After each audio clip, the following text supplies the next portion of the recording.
Welcome to Private Stories, where people discover who they really are. My name is Daniel Brooks, and I am 35 years old. 6 months ago, I would have described my life as stable in a way that felt almost engineered rather than lived. Not exciting, not miserable, just controlled. I worked in pharmaceutical sales covering a massive Midwest territory, the kind of job where performance charts mattered more than sleep and bonuses came in waves big enough to make people reckless. I was not reckless. Every dollar had a destination before it even landed in my account. Investment funds, retirement portfolios, emergency reserves, tax buffers. My financial dashboard updated automatically every Sunday night at exactly 10:30, rows and graphs shifting into place like soldiers returning to formation. As long as the numbers aligned, I felt safe. What almost no one knew was that the foundation of my future was not my job. It was Emily Hart. She was 33 when we met, a software architect with a calm presence that could quiet a room without her raising her voice. Long dark hair usually tied back in a loose knot. Sharp, intelligent eyes that missed nothing. A wardrobe that shifted between minimalist suits and oversized hoodies depending on whether she was at the office or home. She did not sparkle. She did not perform. She simply existed with a kind of quiet gravity. We met at a charity gala in Chicago. I had gone because my regional director insisted attendance would look good for leadership promotion. Emily had gone because her company sponsored the event. While everyone else circulated with cocktails and polished smiles, she stood near a window studying the city lights as if they were more interesting than the people inside. I approached her mostly because she looked like she wanted to be left alone. That kind of honesty intrigued me. Escaping the crowd, I asked. She glanced at me, expression neutral but not unfriendly. Observing it from a safer distance, she replied. Her voice was low, steady, almost analytical. We talked for 20 minutes without either of us noticing time passing. No small talk, no flirting, just ideas and observations. By the end of the night, I had her number. Within 3 months, she had a drawer in my apartment. Within 6 months, we were talking about long-term plans as if they were inevitable. She worked late often, laptop glowing in the dim light while I answered emails beside her. I would talk about quarterly targets. She would talk about deployment schedules and server outages. Different worlds sharing the same couch. I called her my anchor. She called me her storm that never quite touched land. 2 years later, I proposed during a trip to Napa Valley. Sunset, private terrace. Ring hidden in a velvet box I had rehearsed presenting at least a dozen times. She said yes with a soft smile rather than tears or excitement. That was Emily. Quiet certainty instead of spectacle. For a while I believed we were building something unshakable. Then one evening everything tilted. She came over to my apartment after work carrying a bottle of wine and an energy that felt off. Restless, distracted. Like her thoughts were running faster than her words. Dinner sat between us untouched. You are unusually quiet tonight, I said. She exhaled slowly. I need to talk to you about something important. That phrase always sounds like a warning no matter how gently it is delivered. I set down my fork. Okay. She folded her hands together as if bracing herself. I have been thinking a lot about marriage and finances and long-term stability. Something in my chest tightened. All right, I said carefully. I want us to sign a prenuptial agreement before we get married. The words landed with unexpected weight. Not because prenups are rare. Because of the way she said it. Calm. Certain. Already decided. I want complete separation of assets, she continued. Everything I earn stays mine and everything you earn stays yours. I studied her face, searching for doubt or apology. There was none. So you are planning for divorce before we even get married? I asked. I am planning for reality, she replied evenly. I have worked very hard for what I built and I need to protect it. Protect it. Not protect us. Protect it. What exactly are you worried about? I asked. I am not worried about you, she said. I am protecting myself from uncertainty. The distinction felt colder than if she had admitted fear of me directly. And if I do not agree? She hesitated for only a fraction of a second. Then I cannot marry you. Silence spread across the table. 10 seconds. Maybe less. I ran mental calculations automatically the way I did with every major decision. My salary. My investments. My projected growth. A prenup that kept everything separate would protect me too. If she wanted distance financially, I could live with that. Fine, I said. Her head lifted slightly. Really? If that is what you need to feel secure, we will do it. Relief softened her features almost instantly. Thank you, she said quietly. She reached across the table and squeezed my hand.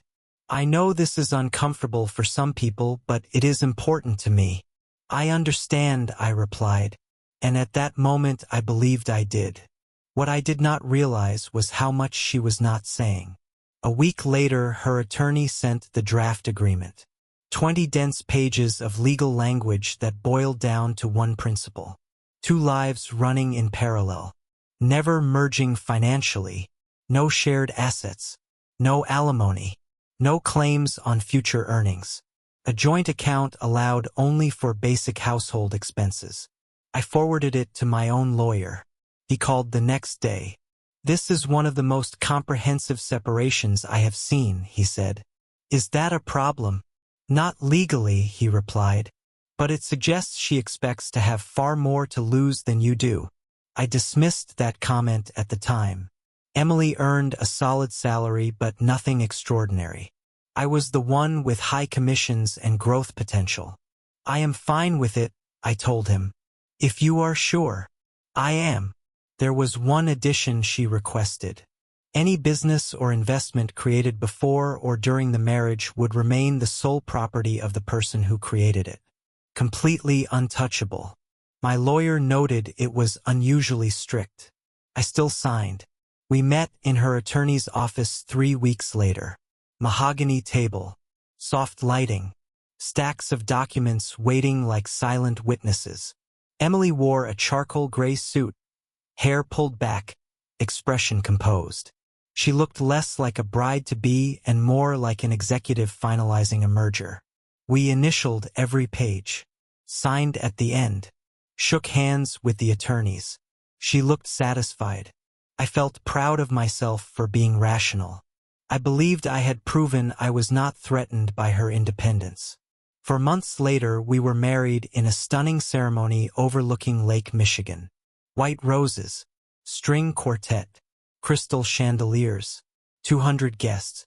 I paid for most of it, not because she asked, because I wanted to demonstrate that I could provide. She did not argue.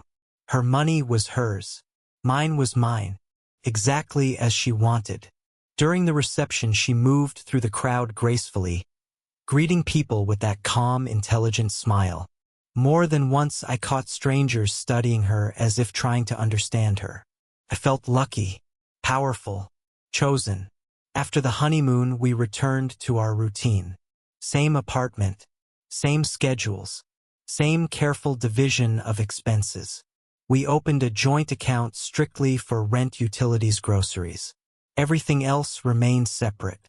I earned nearly twice her reported salary, but she insisted on contributing exactly half.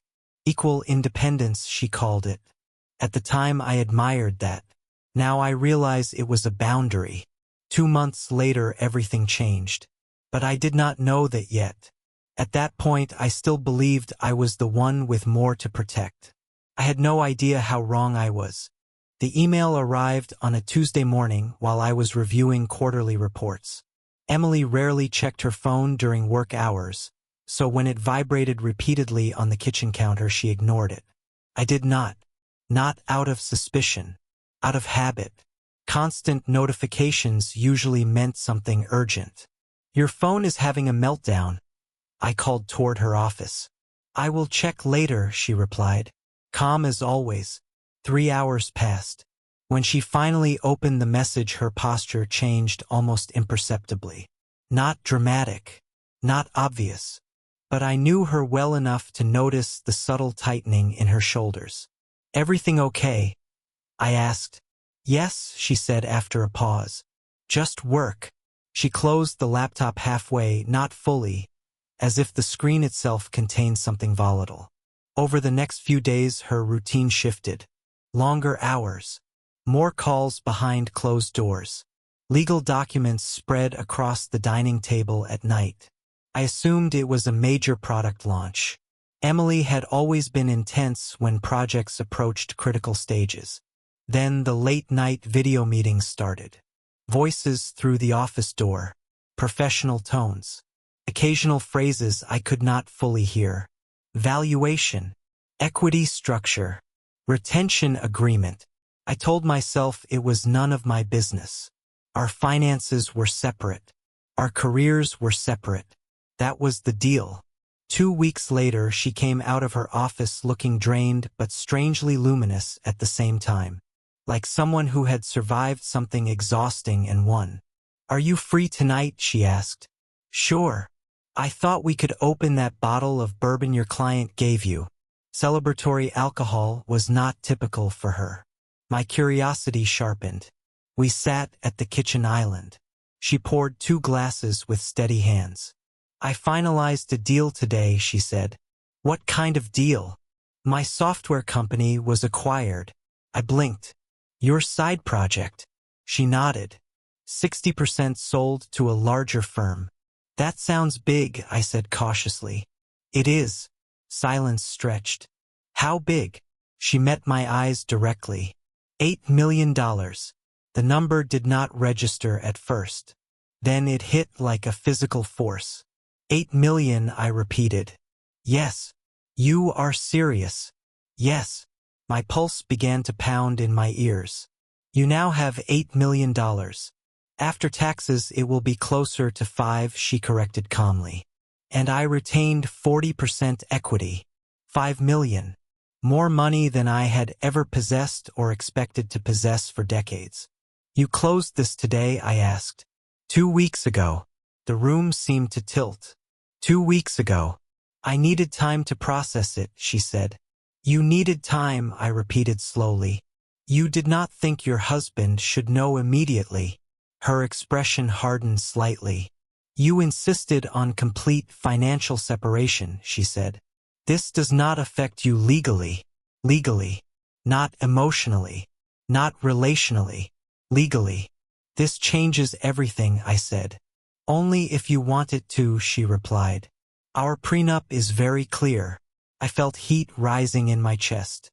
"You made it sound like you earned a normal salary." "I do earn a normal salary," she said evenly.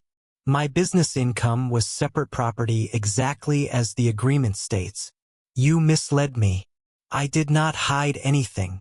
"You hid the scale." "You never asked." Her calmness made me angrier than if she had shouted. "You knew this would matter." "I knew it would matter to you financially," she said. "And you made it very clear that our finances should never intersect." I had no immediate response. Because she was right. Over the next week, the subject surfaced repeatedly. Sometimes gently. Sometimes sharply. Sometimes with a tension so thick it felt like humidity in the room. We argued without raising our voices. She remained logical, measured, unmoved. I became increasingly frustrated. "We should revisit the prenup," I said one evening. "Why?" "Because circumstances changed." "The agreement anticipated future changes," she replied. "That is the entire purpose. It was written before this kind of wealth existed. It was written to cover exactly this situation." Her precision felt like a wall I could not breach. Finally, I contacted my attorney. He reviewed the agreement again. "There is one possible angle," he said cautiously. "Financial disclosure." "What about it?" "If she significantly understated her assets before signing, you could argue the contract is invalid." Hope flared. "Schedule a meeting," I said. I told Emily we needed to review the prenup due to disclosure concerns. She agreed immediately. No hesitation.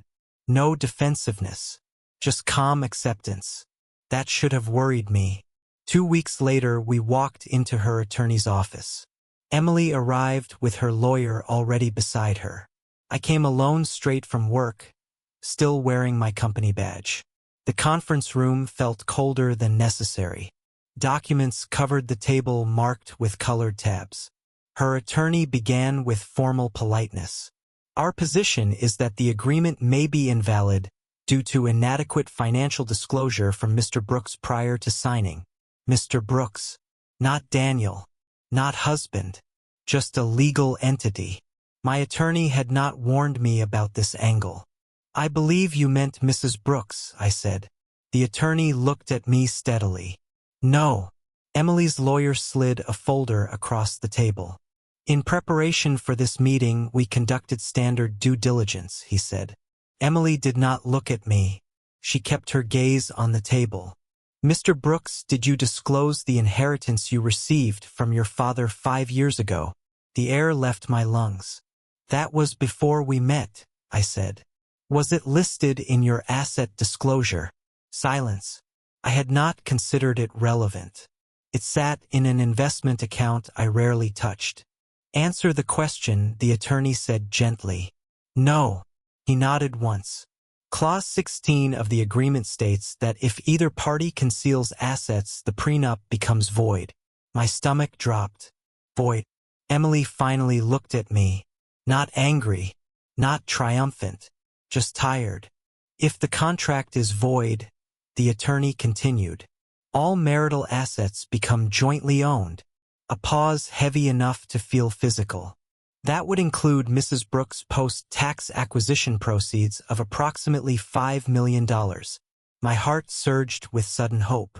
But he continued, and Mr. Brooks' inheritance investments, salary bonuses, and retirement funds would also be subject to equal division. The hope collapsed instantly.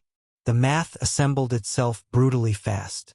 $5 million versus my inheritance and earnings. I would lose far more than I gained. Silence engulfed the room. My attorney leaned toward me and whispered urgently, "This is not favorable to you."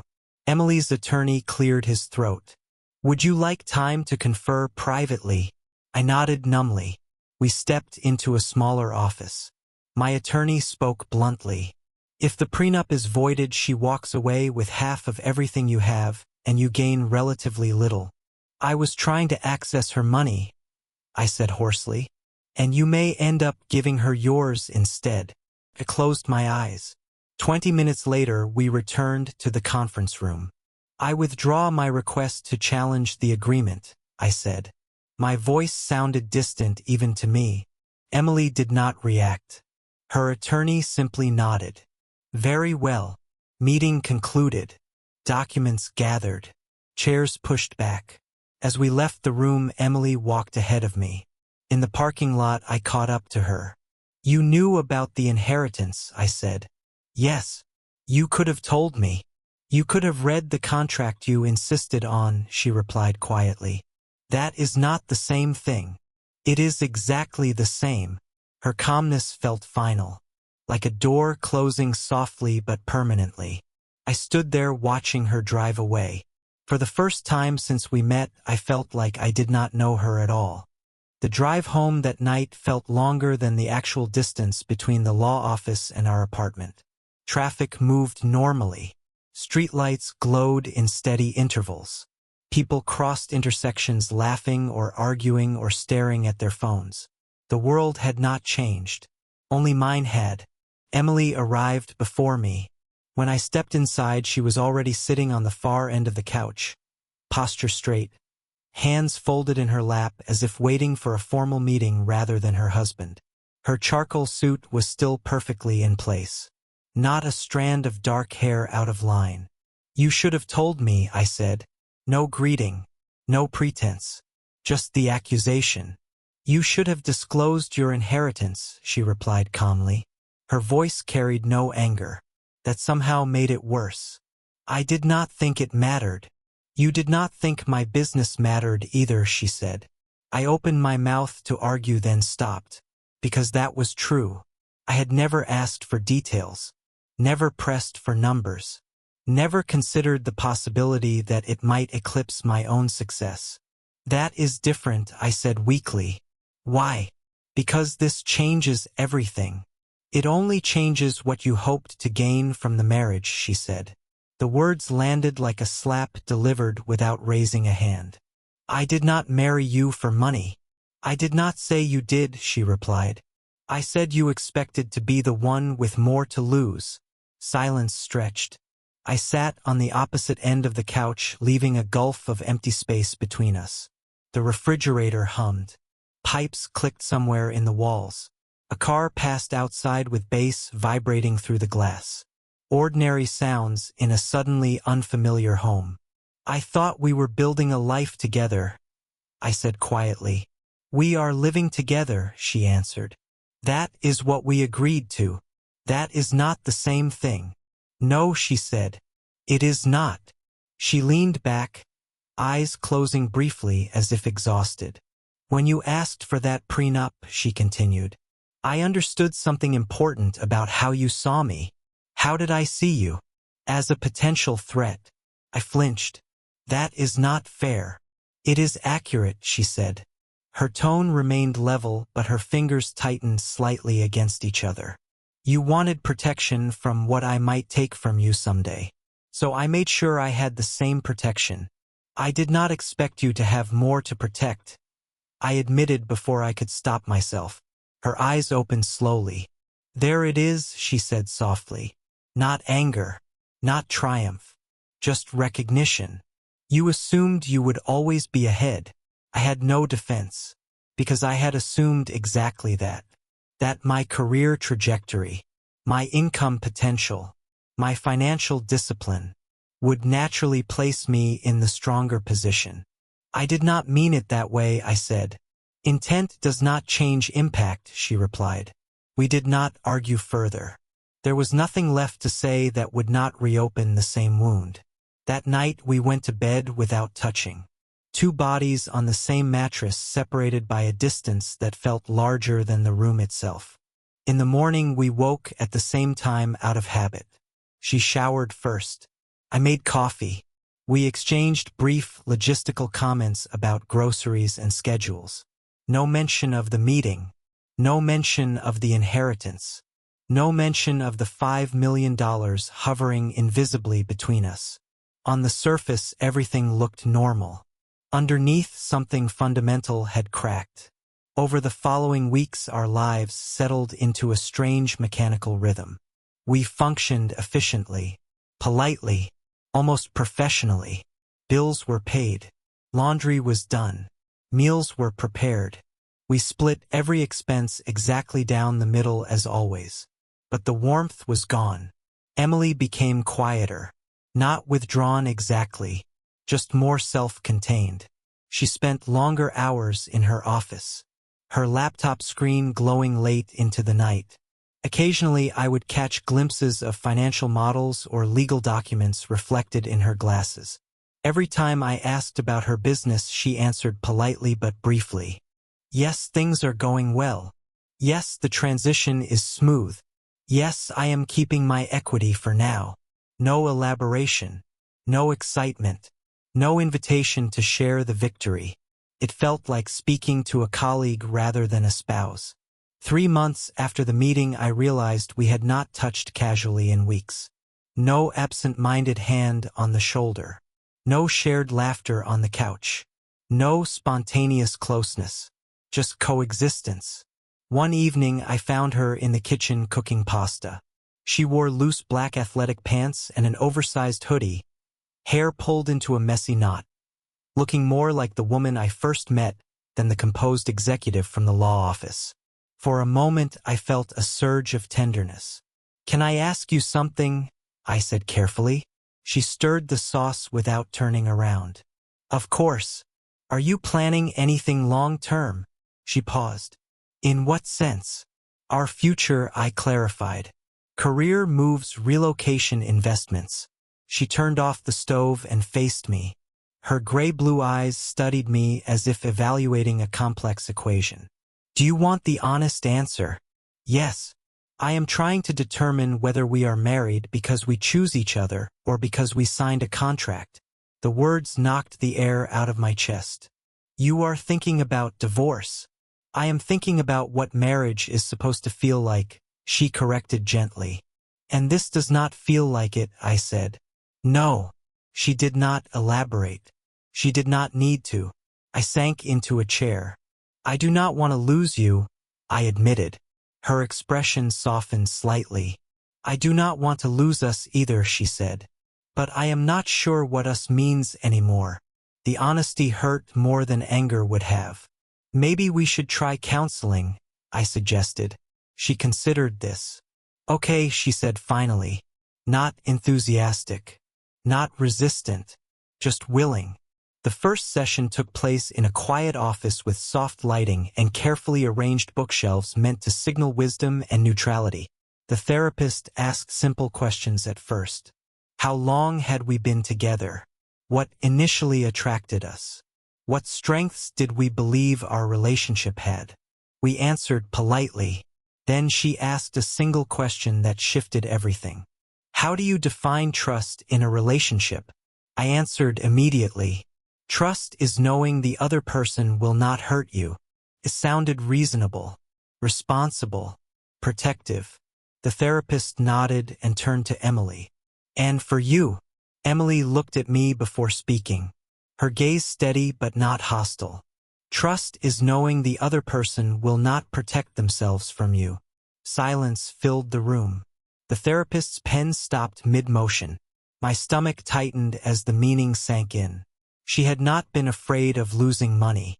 She had been afraid of not being trusted with vulnerability. All this time I thought I was being practical. She experienced it as rejection. When the session ended, we walked to the car in silence. At home, I went straight to the balcony needing air. City lights flickered below. Traffic moved in distant streams. Someone laughed on the sidewalk 3 floors down. Emily joined me, quietly leaning on the railing beside me. I was not trying to protect myself from you, I said after a long pause. I know, she replied. But you were. I thought that was what responsible adults do. Maybe with strangers, she said. But marriage is not supposed to feel like negotiating with a stranger. Her voice held no accusation, just sadness. You think it is too late, I asked. She hesitated. I think we are standing in 2 different marriages, she said finally. Yours built on safety, mine built on trust. I do not know how to merge those. My throat tightened. Do you want to leave? She exhaled slowly. I do not want to leave, but I cannot stay in something driven by fear. And I cannot rebuild it alone. We stood there side by side, looking at a city that kept moving while our relationship felt suspended in place. Not broken, not whole, just uncertain. Another month passed. We kept going to counseling. Not dramatic breakthroughs, not cinematic confessions. Just slow, uncomfortable conversations that should have happened years earlier.